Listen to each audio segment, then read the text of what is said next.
Hello everyone, Louisa Jewell here. How are you? I hope you are doing okay. I hope that you are staying healthy and safe in your homes.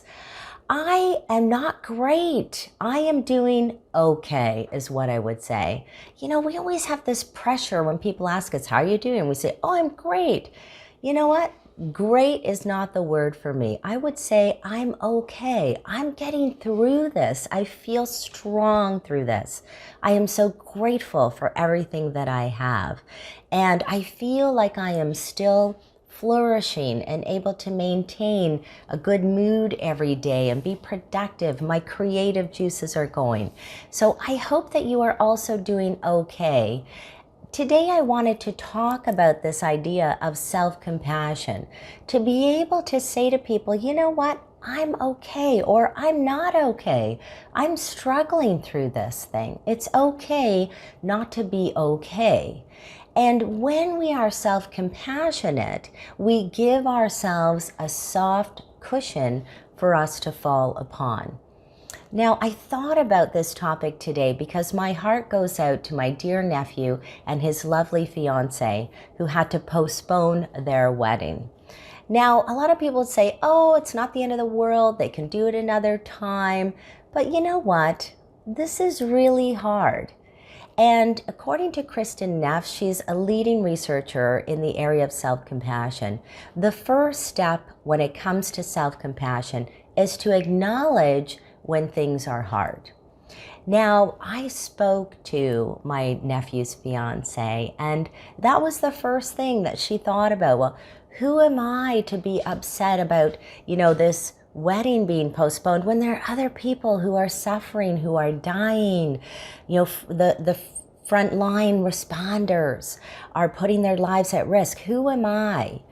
And the fact of the matter is, when it comes to self-compassion, we need to acknowledge that sometimes we also are going through things that are so hard. I mean, for me, as a kid, I thought about getting married, from the age of 6 years old. Getting married is a big deal, and for it to be postponed is a big deal. And so acknowledge whatever suffering you have. Acknowledge that this could be a hard time and take care of yourself. Do some extra things like pampering, or take some time off, or meditate, or talk to a friend. Or if you're going through a really difficult time, reach out and get professional help. It's okay for you not to be okay and to acknowledge your own suffering. And you just don't want to be stuck there. So if you need professional help, get professional help. But if you need a little bit of something to get you through it, friends can be a fantastic source of resilience and recovery for us. So step one, acknowledge the suffering. The second component of self-compassion is to recognize that this is our human condition. It's probably the first time in history, well, perhaps not in, I would just say maybe in recent history, that we're all going through the same thing. We're all facing in the world this incredible challenge.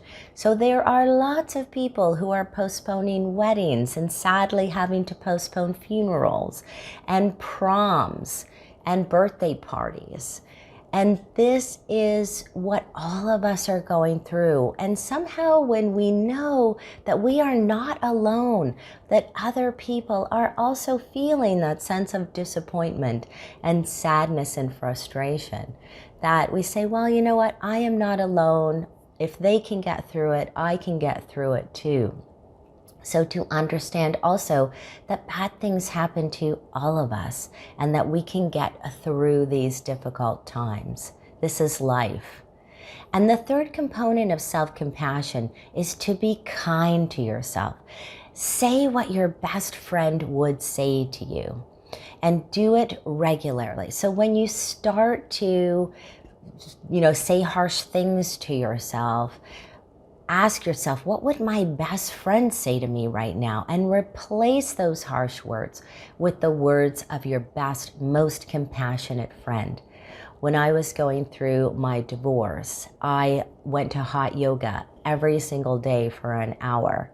And every single day I would cry on my mat, and nobody knew because I was sweating so much that I just wipe the tears. And that's what I would do at the end of the class. I'd wipe the tears, roll up my mat, and I would go home. It was giving myself permission to feel the feelings and not suppress the feelings. And also in my hot yoga class, at the end of every class, I would put my hands on my heart, and in my head, I would speak to myself like my best friend just saw the day I went through. And these were difficult days. And my best friend would say kind things to myself. Say, way to go, Louisa. You got through that challenging thing today, or you got through that challenging milestone. And then I would finish my yoga practice like that, feeling that my best friend was speaking to me. And when you do that, when you are the person who creates that soft cushion where you can fall, you become more self-reliant. You're not reliant on others to bring you that comfort. You rely on yourself. And when you rely on yourself, you build resilience. You build that strength, because nobody needs to come along and save you at that time. You can do it for yourself. And again, if you need help, reaching out is a sign of strength, not a sign of weakness. It is a sign that you know yourself, that you are aware of yourself, and that you're going to do something because you deserve to get through this in a resilient and strong way. And when you build those resilience skills, when you build that strength, guess what? You're going to come out of this better. You're going to come out of this stronger, wiser, happier. All of this is just training for a happier life. So thanks, everybody. Be kind to yourself. Be kind to others. I'm praying for everybody. Bless you all. Thank you. Stay well.